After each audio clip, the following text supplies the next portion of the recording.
galera PPX, sejam bem-vindos ao canal. Hoje nós vamos fazer uma aula sobre as fases da alfabetização da Emília Ferreiro, que eu tenho recebido muitos pedidos para falar um pouco sobre o tema. Quem ainda não se inscreveu, faça agora a sua inscrição e já aperte o sininho para receber todas as notificações das próximas aulas e das próximas lives do Instagram. Eu vou colocar aqui de uma maneira bem prática, bem tranquila para vocês entenderem, com alguma sugestão de atividade para a criança mudar de fase.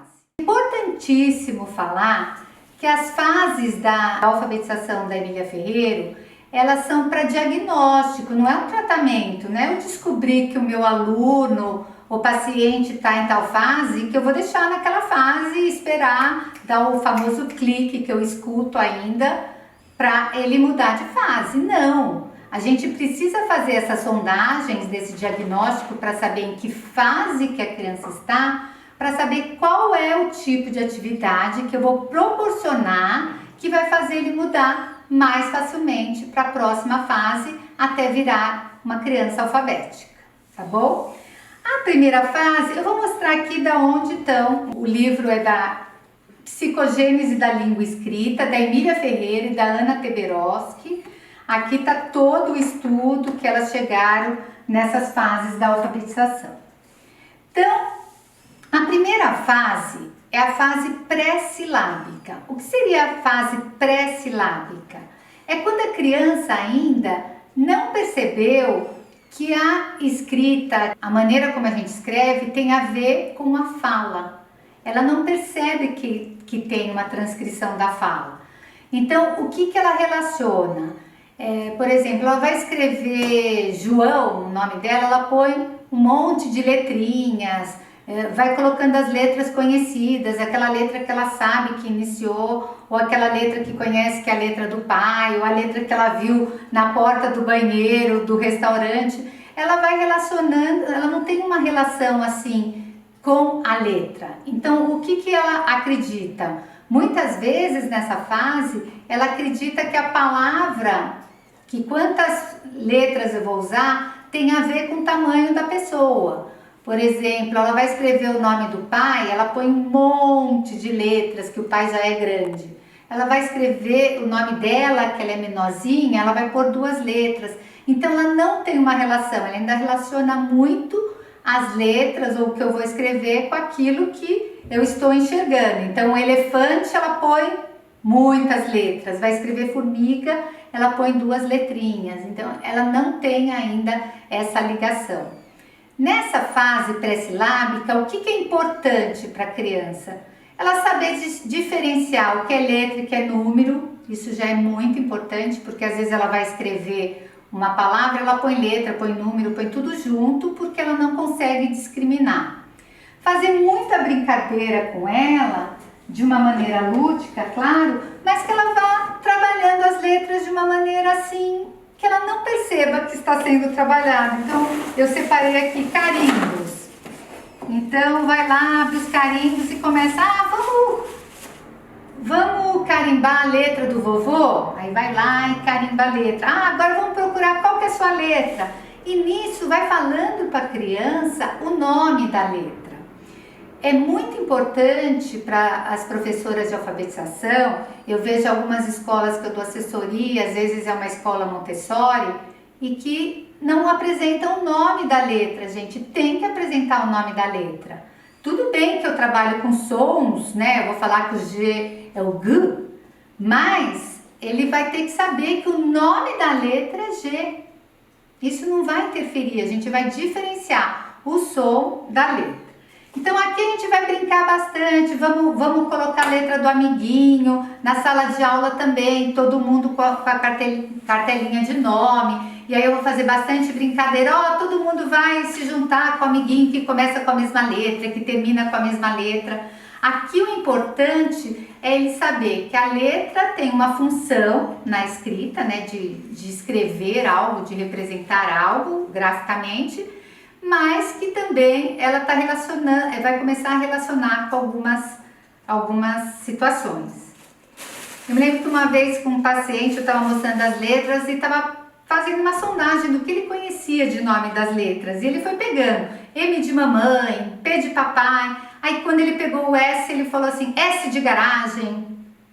Então, para ele, o que acontecia? Toda vez que ele apertava o S no elevador, ele ia para o subsolo. Então, na cabecinha dele, aquela letra representava garagem. Então, para a gente ver como a criança vai relacionando e vai aprendendo assim de uma maneira muito espontânea e que às vezes a gente nem está percebendo que ela está relacionando isso.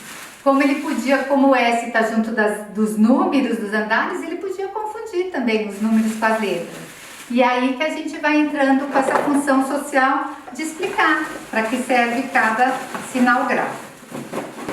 Aqui, como objetivo é conhecer as letras também, olha, quebra-cabeça, de repente, com a sequência do alfabeto, e aí vai colocando, vai falando, vai apontando como é o nome de cada letra, pode brincar, falar o som da letra, ele já começar a relacionar que tem algo. E separei também o lince do alfabeto, que além deles irem procurando, eles já começam a relacionar também a letra com algumas palavras. Então já tá, por exemplo, casa, já aparece a letrinha C, então eles já começam a relacionar que a casa tem C. Então é para começar na brincadeira, eu não preciso ficar cobrando uma alfabetização, um letramento da criança, mas é na brincadeira eu vou falando, ele vai gravando, ele já relacionou que meu nome é Camila e começa igual da casa, porque eu sempre que eu vejo, é assim que eles vão aprendendo e vão se alfabetizando extra classe. A gente tem que pensar que a gente tem que preparar o aluno para ele aprender não só naquelas 4 horas que eles estão na escola. Aí, a segunda fase da alfabetização é quando eles já começam a perceber que tem uma relação com a fala. E aí eles ainda relacionam que assim, cada vez que eu abro a boca, eles acham que precisa de uma letra, né? Se eu tô falando Camila, então eu abri a boca 3 vezes, então eu vou usar 3 letras. Essa é chamada a fase silábica, é quando ele já começa a perceber essa relação. E aí tem a silábica sem valor sonoro, que eu percebo que tem 3, que precisa de 3, que são 3 sílabas, então precisa de 3 letras, mas eu ainda não relaciono o som que eu estou falando com a letra que eu conheço. Então, por exemplo, se ele vai escrever macaco, ele pode pôr o T, o P e o O, né? Então, macaco, ele vai falando porque ele já percebeu, alguma maneira foi feita, ele ultrapassou a hipótese da pré-silábica, ele já percebeu que tem um código aí relacionado com a fala. E mais tarde, ele vai começar a colocar o som certo nessa fase silábica. Só que primeiro ele utiliza as vogais, que são as mais trabalhadas no período de pré-alfabetização, né, de educação infantil. Começa trabalhando muito A, E, I, O, U, e são letras que são bem fortes, então eles ficam batalhando para eles conhecerem essas 5 letras. Então eles vão, por exemplo, escrever Camila, ela colocaria o A, o I e o A. Então ela já começa a relacionar a fala com a sílaba e com a escrita. Então ela já vai usando 3 letras. Aqui, nessa fase, também é muito importante ficar trabalhando todas essas atividades que dê repertório de consoantes para eles, porque senão eles só começam a utilizar as letras que tem no nome, tudo é com as letras do nome. Ela chama Camila, ela vai por C, L, M, todas as letras mais conhecidas, porque ela vê essa palavra escrita em vários lugares, ela vai querer utilizar essas letras porque ela já reconhece. E aí, se a gente não dá um repertório dela conhecer outras letras e relacionar com palavras que comecem com essas letras, ela vai continuar sempre usando as mesmas ou vai ficar no conhecido que são as vogais. E aí elas dão uma outra etapa, a silábica com valor sonoro, mas elas já começam a utilizar as consoantes, então elas já relacionam.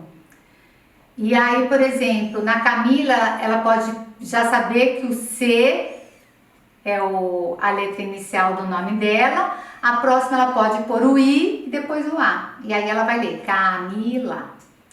O que é muito bacana para a gente fazer na fase silábica para desequilibrar a hipótese e ir para a alfabética? Tem uma brincadeira que eu faço muito em consultório, que é muito legal. A gente escreve as palavras, eu faço bastante com o nome deles, com o meu nome, para desequilibrar a hipótese. Então eu vou lá e escrevo.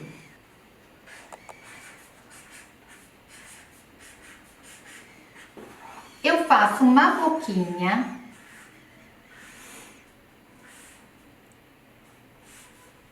e um lapisinho.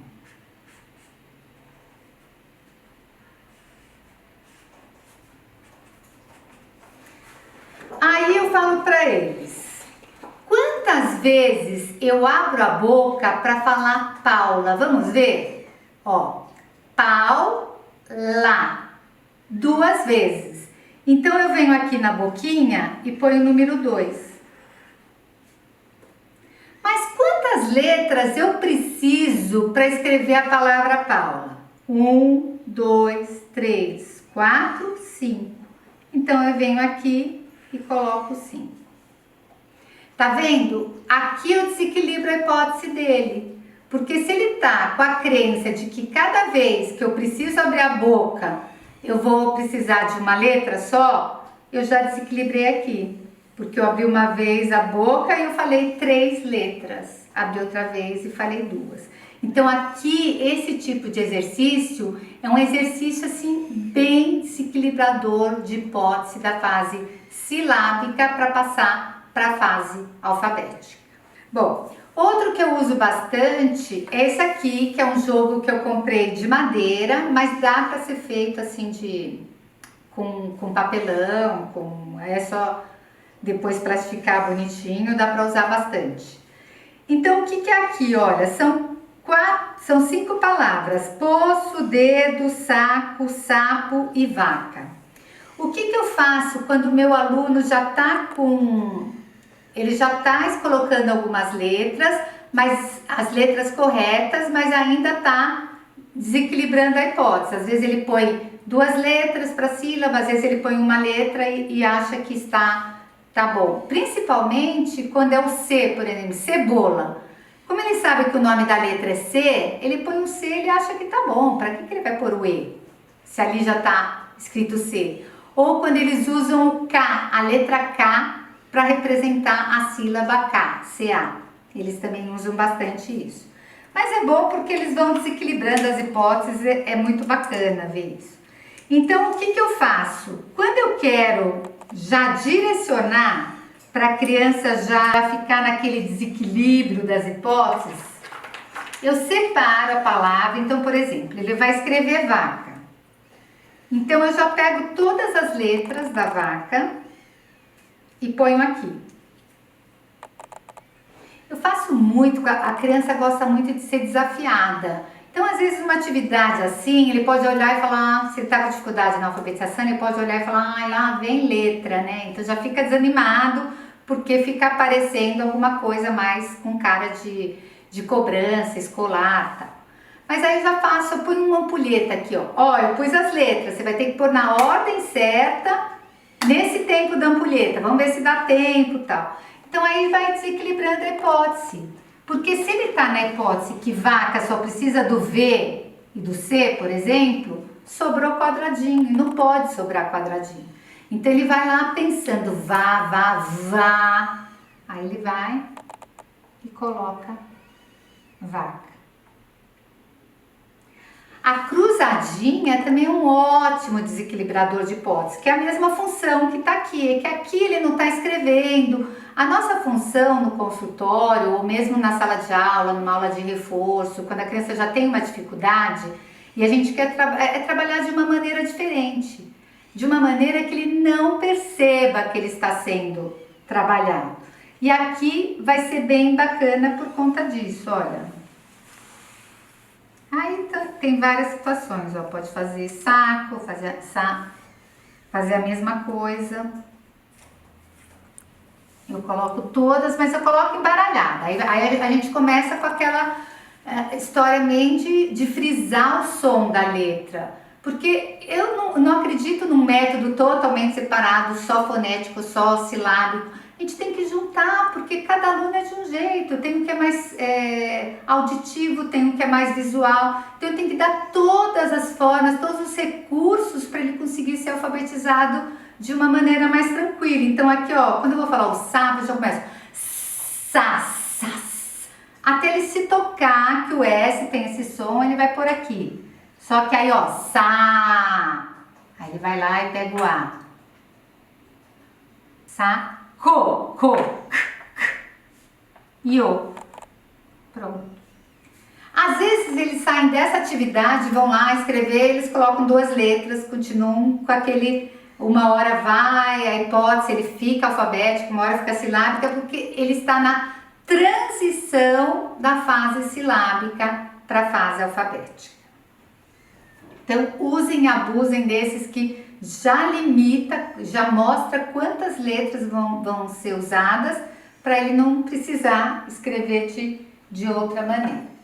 E aí, quando eles já estão passando para a fase alfabética, que eles já percebem que não tem a ver com o número de vezes que eu abro a boca, mas que às vezes precisa usar mais e que tem a ver com o som das letras, então ele já está numa fase alfabética, eu já posso, mas aí eu continuo trabalhando bastante a escrita das palavras, a cópia, as cruzadinhas, tudo que vai fazendo ele desequilibrar, porque sempre tem uma hipótese para desequilibrar.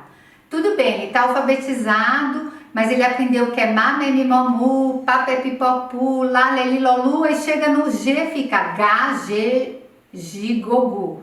Então, para ele, é como se fosse Ga, Ge, Gi, Gogu, porque ele está naquela fase que ele aprendeu o sistema alfabético, mas ele não percebe que vale para todas as situações. Então vai precisar desse desequilíbrio até para a criança que já está alfabética. Por exemplo, ela vai escrever guitarra, ela escreve gitarra. Se tem uma cruzadinha lá, ela fica no desequilíbrio. Por que faltou? Por que sobrou quadradinho? Então eu já vi na época que eu dava aula em alfabetização, é muito engraçado, porque às vezes a criança está tão certa da hipótese dela, que ela risca o quadradinho. Já vi criança em prova colocar, veio errado, vem um quadradinho a mais, porque ela não conseguia sozinha desequilibrar aquela hipótese que não era gitarra, era guitarra. A mesma coisa com os dois R's, né? Se ele está super certo que carro é com um R só, vai sobrar um quadradinho, ele vai riscar um quadradinho, ou se a hipótese, às vezes eles aumentam um quadradinho, quando a hipótese deles é ao contrário também, né? Eles acham que falta uma letrinha. Eu já vi num exercício, estava escrito rainha, e ele colocou um quadradinho a mais e pôs dois R's no começo da palavra. Então é muito bonitinho, porque esse tipo de erro da criança mostra muito a hipótese silábica, a hipótese ortográfica que ele se encontra e que a gente pode ajudar desequilibrando essas hipóteses. Porque o que a Emília Ferreiro fala bastante, a Ana Teberoski também, é que assim, o professor é o desequilibrador, né? Eu descobri a fase que eu tô e eu vou fazer mediações, eu vou fazer a pergunta certa que vai fazer o meu aluno desequilibrar aquela hipótese e mudar de fase, tá? Na alfabética eu coloquei aqui, olha, aí eu peguei a sopa de letrinhas, que a gente pode usar e abusar também olha, com as crianças, assim, na classe, às vezes eu colocava vários pratinhos daqueles de aniversário e eu ia dando uma colherada de sopa para cada um. E aí eu colocava geralmente em duplas, porque aí saem coisas muito mais bacanas. E aí eu virava ampulheta, eles amam essa coisa do tempo, de vencer, de se autodesafiar. E aí eles iam fazendo quantas palavras eles conseguissem com aquela colher de sopa de letrinhas. E aí eles formavam as letrinhas, depois eles copiavam as palavras. Aquele que estava ainda com algumas hipóteses silábicas no meio já vai desequilibrando com o amigo que já está alfabético. E assim é muito bom a gente perceber que existem jogos e exercícios que vão ajudar o meu paciente mudar de fase até se transformar num aluno alfabético. Gostaram da aula? Se gostaram, deixem seu like, deixem seu comentário, falem se vocês já conheciam os jogos, as dinâmicas, se teve alguma novidade, se você já aplicou, se vai aplicar com seu paciente. Gente, é muito importante esses comentários, esses feedbacks que vocês dão, que faz eu traçar os próximos caminhos das próximas aulas ou lives que vão realmente te ajudar. Vão ajudar a solucionar os seus problemas de consultório e de sala de aula, ok? Se acharem que a aula é interessante também, aperta o aviãozinho, manda para aquele seu colega que vai se beneficiar desses conhecimentos, porque eu divido com vocês e juntos a gente multiplica. Vamos ser multiplicadores, vamos participar do movimento PPX, que é multiplicar conhecimentos. Beijo grande e até a próxima aula.